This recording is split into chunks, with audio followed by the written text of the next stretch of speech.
Bienvenue à Enquête. La mafia, c'est connu, cherche à étendre ses tentacules partout.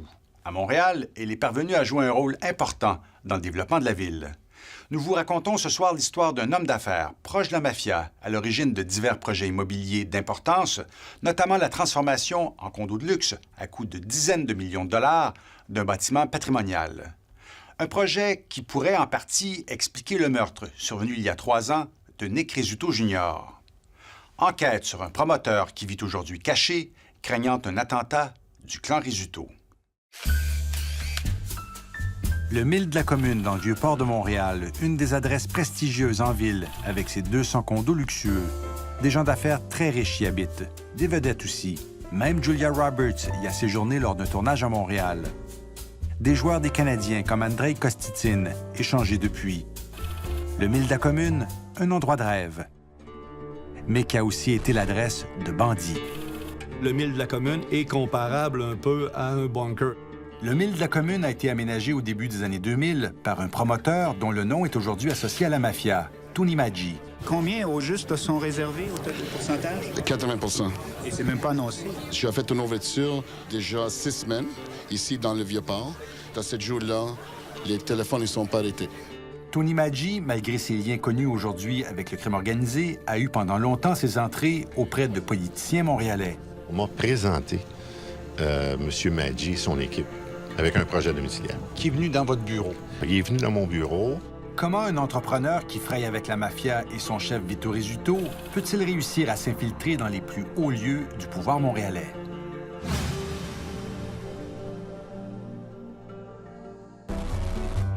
Cet édifice fait partie du paysage montréalais depuis près d'un siècle. Inauguré en 1922, c'était à l'origine un entrepôt frigorifique. Mais en 1978, le bâtiment a été désaffecté. 20 ans plus tard, on lui cherche une nouvelle vocation. Initialement, le projet retenu alliait à la fois habitation, commerce et espace public. Mais, comme par magie, il se métamorphosera en immeuble à condo de luxe. Le grand public n'y aura plus accès, contrairement aux objectifs d'aménagement de la ville. Autre revirement, l'entrepreneur sélectionné initialement disparaît de la scène et c'est Tony Maggi qui fait son apparition avec son entreprise, Harbor Team, qui va acheter l'ancien entrepôt pour le revendre en condo. Il y a toutes sortes de personnes qui achètent.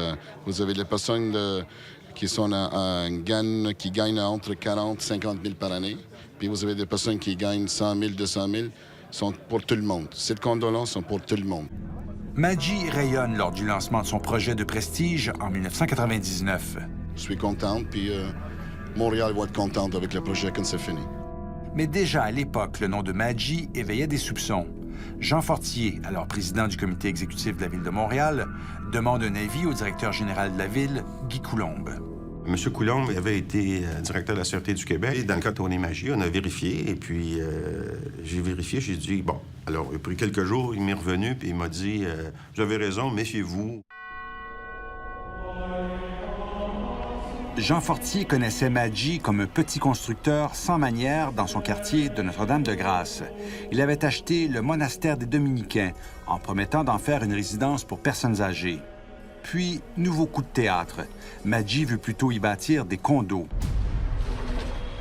Et sans attendre l'autorisation de la ville, des arbres centenaires sont coupés sur le site de l'ancien monastère, aux grandes dames des citoyens.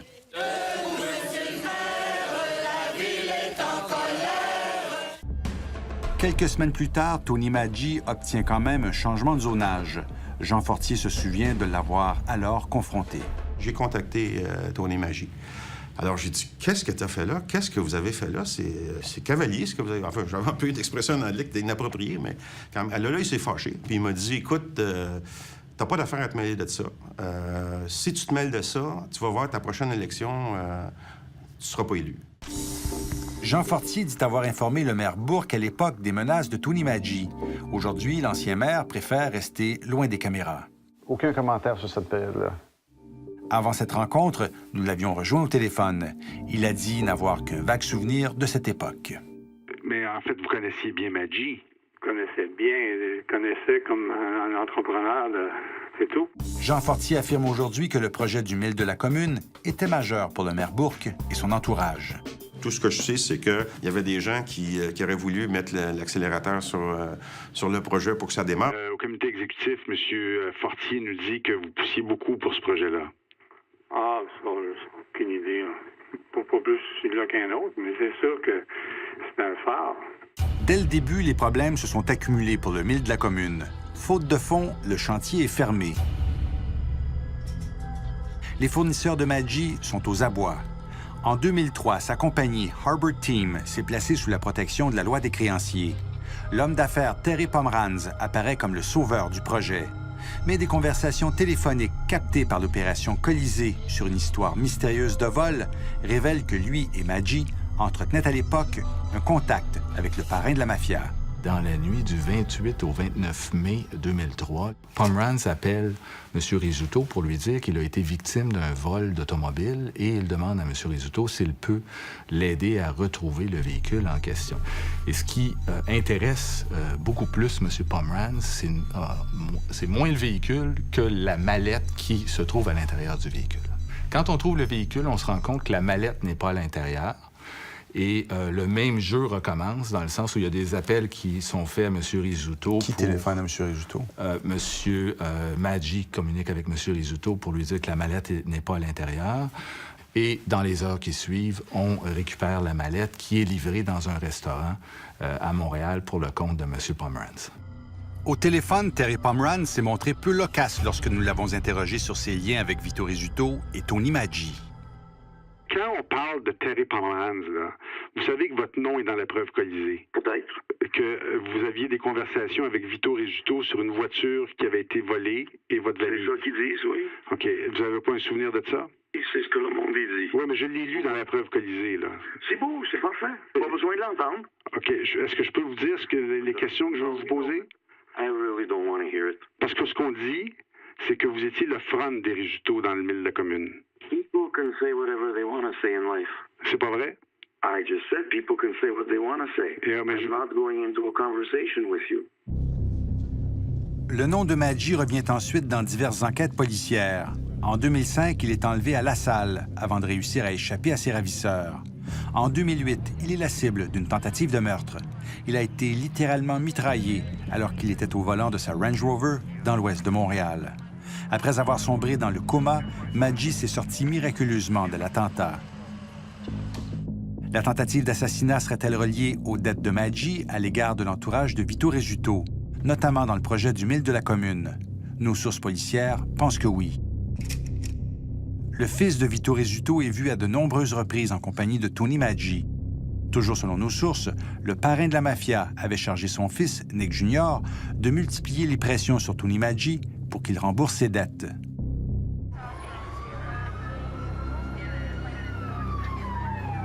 En décembre 2009, Nick Rizzuto Jr. est assassiné en sortant d'un immeuble à condo construit juste en face des bureaux de FTM, la compagnie de Maggi. Tony Maggi a-t-il joué un rôle dans cet assassinat? Certaines sources policières le pensent. La députée Maria Mourani est criminologue spécialisée dans les gangs de rue et la mafia. Selon les informations que j'ai, ce contrat-là aurait été exécuté par Joseph Ducarme à la demande de Tony Maggi. Et donc, c'est bien sûr des allégations. Les raisons qu'on m'amenait alors, et qu'on m'amène toujours, c'est d'une part le fait que Vito Rizzuto ait été déporté, qu'il y ait eu, disons, cette espèce d'instabilité à savoir qui va reprendre le contrôle. On me dit, il a dû choisir son camp. Les représailles n'ont pas tardé. Le 18 mars 2010, moins de 3 mois après le meurtre de Nick Rizzuto Jr., Ducarme Joseph échappe à un attentat, mais pas son garde du corps. Quelques mois plus tard, c'est la femme de Tony Maggi qui est visée dans son quartier. Elle s'en sort indemne.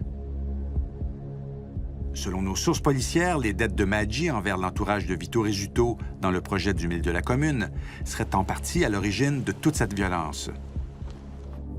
On sait aussi que la famille de Vito Rizzuto a acheté 5 condos de Terry Pomeranz pour la somme de $1 pour par la suite les revendre. En fait, selon nos recherches, une vingtaine de personnes liées de près ou de loin au crime organisé ont été propriétaires ou ont déjà séjourné au Mille de la Commune. Des mafieux, comme Vittorio Mirarchi, l'acolyte de Rénal Desjardins, arrêté pour le meurtre de Salvatore Montagna. De dangereux membres de gangs de rue comme Ducarme Joseph et Vic-Paul Sévère. Aussi des Hells Angels, dont Robert Baillargeon et Charles Bourassa, qui a été arrêté. Norman Casper Ouimet y a été vu à plusieurs reprises. Tous des criminels qui pouvaient s'y rencontrer à l'abri des regards indiscrets. L'ex-inspecteur de la Sûreté du Québec, Sylvain Tremblay, a travaillé sur des enquêtes majeures à la Sûreté du Québec, dont Shark et Diligence. De la façon dont le Mille de la Commune est placé, c'est très difficile pour une équipe de filature de s'avancer, de surveiller quelqu'un, un véhicule ou une personne à partir des alentours de ce bâtiment-là. Pour le crime organisé, c'est très, très intéressant. Donc, si c'est sécuritaire de l'extérieur, donc eux, à l'intérieur, ont le loisir de se promener, de s'échanger des informations. L'ex-dirigeant policier soupçonne aussi que des criminels y ont blanchi de l'argent. On parlait souvent de location d'appartements à 4 000 $ par mois. Donc, quand on parle de l'achat, on parle d'achat d'un condo qui est peut-être de 1,5 million à plus de 1 million. Donc, pour eux, évidemment, c'est très, très facile d'y blanchir de l'argent à cet endroit. Officiellement, Tony Maggi n'a plus aucun lien avec le Mille de la Commune, mais Terry Pomeranz, l'homme à la mallette, y possède encore 4 condos. Malgré ses mésaventures, Maggi est demeuré au fil des ans un joueur important dans l'immobilier de l'ouest de Montréal. Il a été le promoteur de projets de plusieurs millions de dollars à la Chine et à La Salle. Il a eu un accès direct au maire de l'endroit, même après l'attentat de 2008. On parlait de 300 familles, alors il fallait terminer le projet. Et c'était de notoriété publique qu'effectivement, il avait été victime d'un attentat, mais je n'avais pas accès, moi, à tous les renseignements criminels là, sur les personnes qui viennent à nos bureaux. C'est pas écrit dans leur front, là.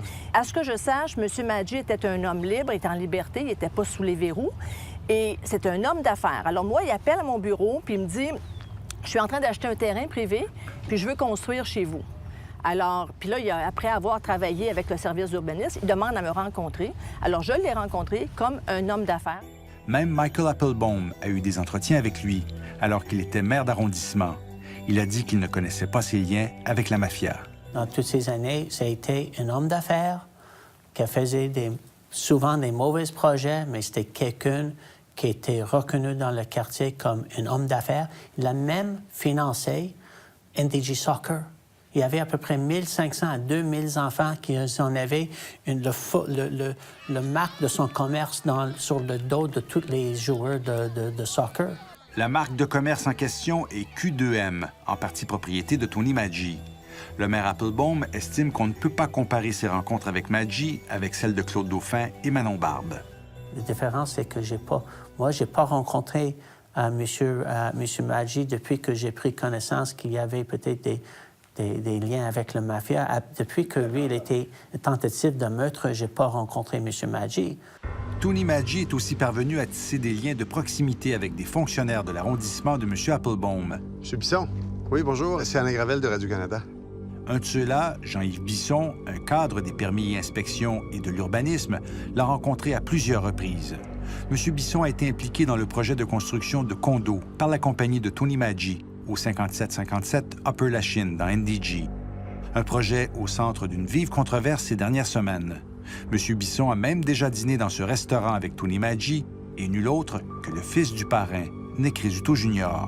Vous l'avez jamais rencontré d'autres fois? Ben non, j'ai pas été là avec... Vous savez qui c'est qui? Vous saviez c'était qui, Nick Rizzuto Jr.? Ben pas vraiment. Ah, Moi, voyons donc. non, mais je connaissais, j'avais entendu parler de son Vito papa. Rizzuto, tout le monde connaît ça, là. Ben c'est ça, j'étais pas tellement à l'aise avec ça. J'étais pas tellement à l'aise. Mais vous avez accepté de le Je rencontrer? disais, ben non, il était là. Il Ouais. était à table. Il était à la table, tu sais. Parce qu'il voulait parler de ça, puis il posait... Il voulait parler de quoi? Ben, il s'informait, c'était quoi, au niveau, justement, des règlements d'urbanisme. Pendant 10 ans, M. Bisson a été locataire d'un appartement à La Salle appartenant à Construction FTM, la compagnie de Tony Maggi. Quelques jours avant sa retraite, en 2008, il a acheté l'appartement, transformé en condo, au prix de 210 000 $, sans aucune mise de fonds. M. Bisson affirme qu'il avait une entente privée avec Maggi, prévoyant que les 2 tiers de son loyer, 600 $ par mois, étaient déduits pour l'achat de son condo. Une entente rétroactive signée le jour de l'achat. Vous dites que vous n'avez pas eu d'avantage de M. Maggi quand vous avez acheté sur Chouinard, même si vous avez vendu quelques mois plus tard ou un an plus tard à 50 000 J'aurais dû acheter avant, même. Jean-Yves Bisson nous a déclaré avoir perdu 15 000 $ à la revente du condo. Les documents notariés disent pourtant le contraire. Il aurait fait un profit de 40 000 $ en 15 mois. Le contrôleur de la Ville de Montréal, Alain Bound, nous a confirmé la tenue d'une enquête sur Jean-Yves Bisson et sa relation avec Tony Maggi. On retrouve le nom de Maggi dans plusieurs enquêtes. En 2009, il est mêlé à une histoire d'agression violente dans ses bureaux. En 2010, il est arrêté pour possession d'armes. Il obtiendra dans ce dossier une absolution. Nous avons tenté de rencontrer Tony Maggi pour obtenir sa version des faits en nous rendant chez lui. Mais un garde du corps nous en a empêchés. Est-ce que Tony Maggi est là? Non, il n'est pas disponible. Il n'est pas disponible, non. Depuis le meurtre de Nick Rizzuto Jr., plus personne ne voit Tony Maggi, dont le nom figurerait au haut de la liste noire de Vito Rizzuto.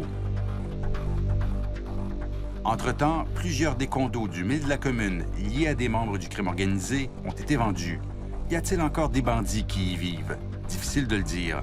Mais pas plus tard qu'en novembre dernier, la police y menait une autre perquisition.